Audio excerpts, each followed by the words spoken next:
Well, listen, I love Seattle. I'm sort of married into Seattle because my wife is from Seattle, and I married there, and I go back a lot, and I love my in-laws, and I love to prowl around Seattle. It's my second home. So, sorry, you said prowl, right? Yeah, late at night, wearing mostly black. Yeah. Okay. And there've been some sightings. I wear a black cap. Listen. That's not important. My prowling is my own business. Tell us about yourself. What are your hobbies? What do you like to do when you're not studying your sensors? What do you... And I say that with great respect. No, you don't. Of course. Beep, beep, bloop, bloop. What do you... great respect. What do you like to do in your spare time, Adu? What's your hobby? I think, my two main ones are trail running and bird watching. Oh, and bird watching. What I found is... I hang out with a lot of older folks because that's a very kind of niche subset of activities that I find my communities, honestly. But it gets me outside, and My father was a bird watcher. He loved it, and he used to always try and get one of us to go along with him bird watching. And when I was a kid, I'd noticed that no one else was volunteering, and I would feel someone's got to go. And so I would go, and I would trudge around marshes in the suburbs of Boston or Rhode Island. And did you enjoy it? I have to say I didn't at the time. The one thing I really did enjoy was there was once a gull that got way off course and kind of made the news called Ross's gull. And Ross's gull, I think, usually hangs out in Alaska or Russia. And this thing, I think, lost its connecting flight, got all turned around, and Ross's gull showed up. Some birder spotted it in Boston, and this might be, I'm going to say this is 1970, this could be 76, 77, something like that.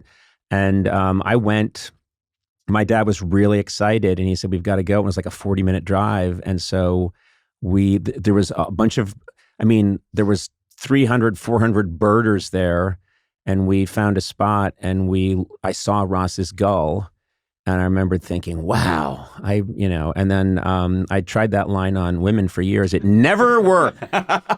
Never worked. I almost traveled 9 hours round trip to see something called a Baikal teal down in Oregon. It was kind of a similar vagrant, got kind of lost and found its way over here. But I'm getting married in 2 weeks, and I don't think my future wife Wait a minute, would be... Adu, you buried the lead. This is a huge event, and you're talking about the double-billed Quixel-Quaxel. Making fun of his interest. I am not! This is, again, with great respect.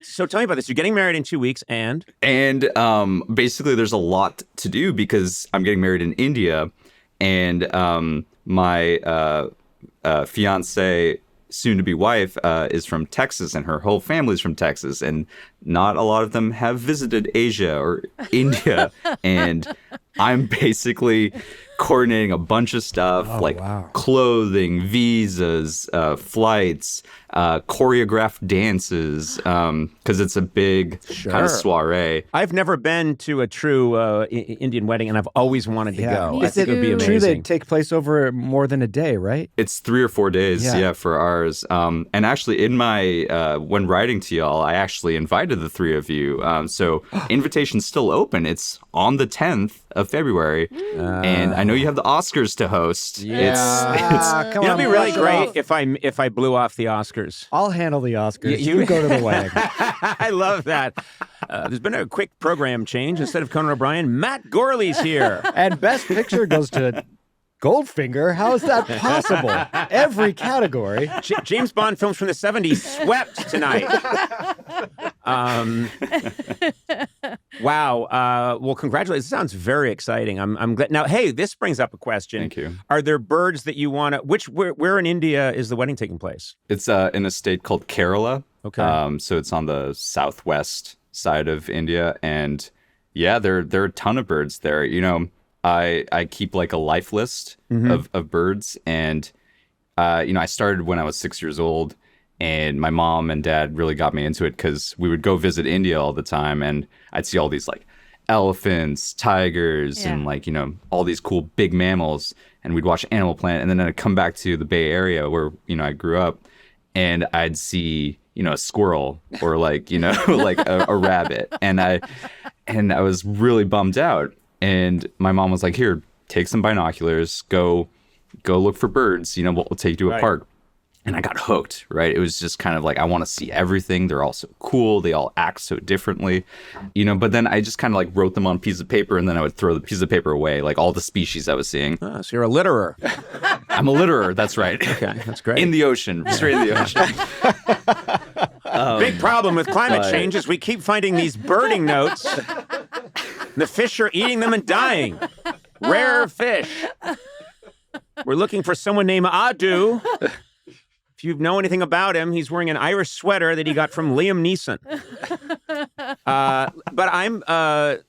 But this is how you got interested in it. And so now you're going to go to India, and it's a chance to probably see some new birds. Oh, for sure. Yeah. Like, I lost all those lists from before. So there's, I want to say close to 1,000 species there. Not specifically in that state, but there's just like so many. And I'm very excited. The venue is actually right next to a bird sanctuary, which I don't know if my fiance knows about, but I'm probably going to sneak away and try to bird. During the ceremony, will your eyes be kind of wandering up into the skies? Yes. I said, Adu, do you take this woman, huh? I do. I do. Nicely done. You're going to drift away so many times, like when it's time for toast. Where is he? You're there with 9 birds on your arm talking to them, like Dr. Dolittle. You're joking, but that's actually I'm how not most joking. I sum up a human being very quickly. Is your fiance into birds? She's into large mammals, and she kind of tolerates my birding. And sometimes I'll find a bird. We went to Peru earlier this year, and I was showing her, oh, look, that one's like a really prehistoric looking bird. And she's like, yeah. And then like every once in a while I'll find something that she'll be like, oh, wow, that actually is really cool and beautiful. But I don't know. We got our camps. We're in the wildlife camp, but that's good. We have our own. It's close enough. Areas. It's close enough. Yeah. My wife is not adjacent to any of my interests in any way. So where you are sounds much healthier. And I compliment you, and I weep for myself.